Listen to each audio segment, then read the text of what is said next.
KBG Missoula. This is Missing 中国.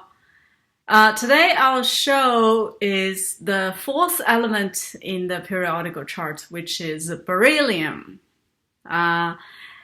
In Chinese, it's called a pi, so pi, second tone.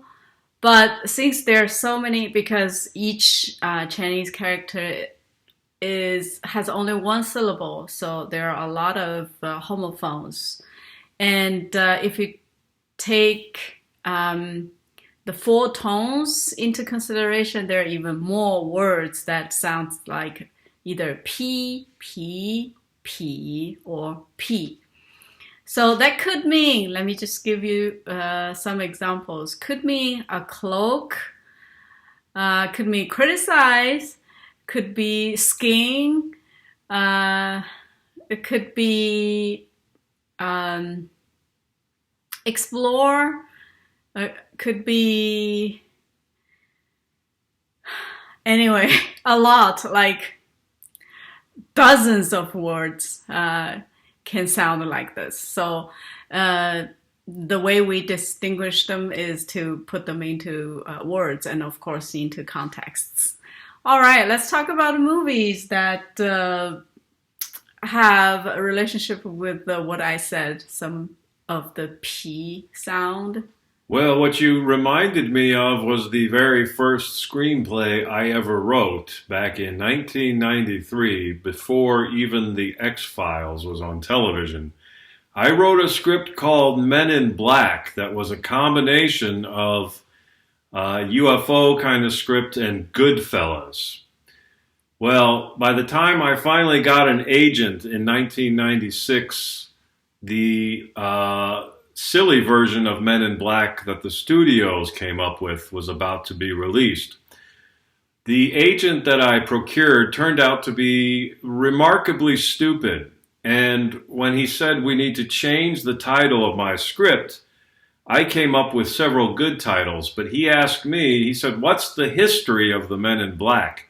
So I talked about how in the old Irish, in Ireland in the old days, if somebody claimed they saw the fairy being gnomes and elves and all that stuff, if somebody claimed they saw anything like that, men in mysterious cloaks would show up.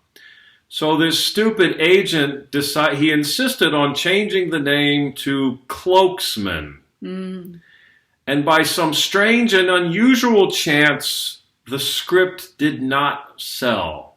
Aww. Because of the name. Are you sure it's because of the name? Yes, it's a profoundly stupid name. But that agent turned out to be a profoundly stupid human being. Oh, I hope he's not, or she is not listening to our program. If there's any goodwill in the universe, the mafia bumped that person off a long time ago. Okay. Very interesting.